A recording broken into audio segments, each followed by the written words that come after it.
yes, having the confidence in yourself, right? I think there's, again, a lot of coaches, a lot of gurus in this industry who used to be an MSP, who used to do IT, and they have some knowledge, right?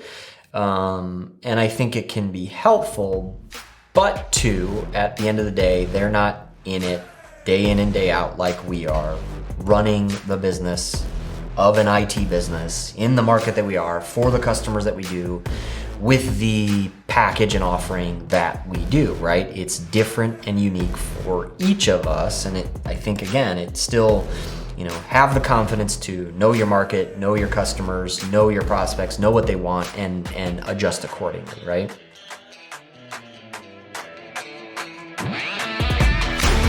There's an analogy in business about, the spinning plates, right? And it's the entrepreneur, the owner's, job and role to keep every plate spinning, right? And there's 8 of them, but you've only got 2 hands. And those plates might represent, the different departments in the business, whether it's finance, sales, operations, those kinds of things. And it reminds me again that, the entrepreneur, the owner, really the buck stops with them and everything is their fault, their win, loss, or otherwise. And it's just important to keep that in mind. I think at a lot of business owners and a lot of entrepreneurs, we can often and easily find the excuses. The economy's bad, or the job market is tough, or whatever it might be. But that is going to keep us from growing. That's going to prevent us from, continuing to grow our business and build a bigger and better business if we lean on those excuses. There are 18 different ways to make everything work. And I think it's our job to, figure it out at the end of the day. You can blame the economy. You can blame the job market. You can blame there's too much competition, or you can figure out the way to solve it. And I think there is a lot of, great books. There's a lot of great coaches. There's definitely 100 people in the IT industry that will take, $1,500 a month from you and teach you how to do it. But I think who should know better than me, right? I know my business. I know my market. I know my customers. And it's up to me to, use the outside knowledge, read the books, listen to what others are doing, get feedback, right? But at the end of the day, to make a decision knowing all of what I know about our, organization and everything that surrounds it. And I was reminded by this the other day. Our marketing was going out and we weren't really getting the hit that we were looking for. Taking into consideration all of the conversations that I've had with prospective clients and our clients, and knowing our market and the Chicagoland area, we retooled a little bit of the messaging and the way that we were doing the marketing. And sure enough, we started to get a better response rate and some good leads out of what we were already doing. And I think that, again, it's up to me as the owner to really know all of these different things that are going on and really look at it and make a decision that's going to be the best for us as an organization. Not just simply take face value feedback and advice from everybody else who, frankly, is not even in our industry, right? They're in the marketing. They're trying to create a funnel. They're trying to do coaching, whatever it may be.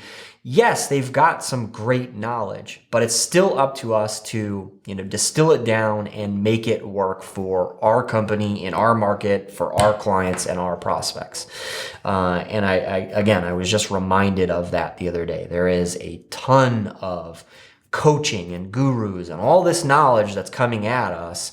And I think it's important to use it and learn from it, but to, make a decision at the end of the day for you and your organization with all of what you know, not just the face value advice of everybody trying to put you in their funnel. It's too easy for us as entrepreneurs, as owners, because we're trying to spin all the plates.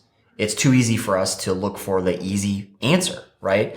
Everyone in this industry wants to outsource lead generation, right? They want to have some magic bullet thing of an appointment setter appointment setting company or an email marketing company or whomever, whatever it is, outsourced.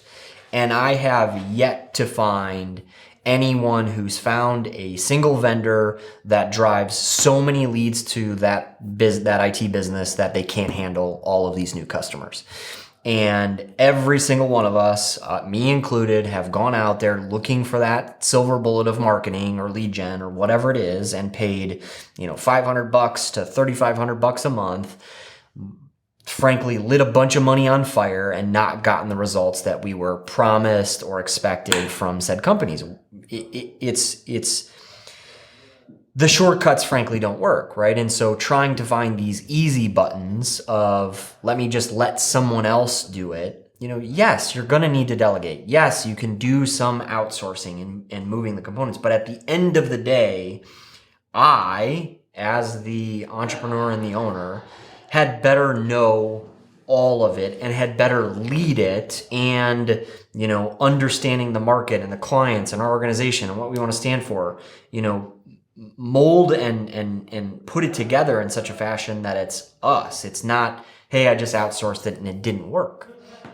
It's overwhelming, right? It is overwhelming to try and spin all of these different plates and figure out marketing and figure out operations and figure out HR.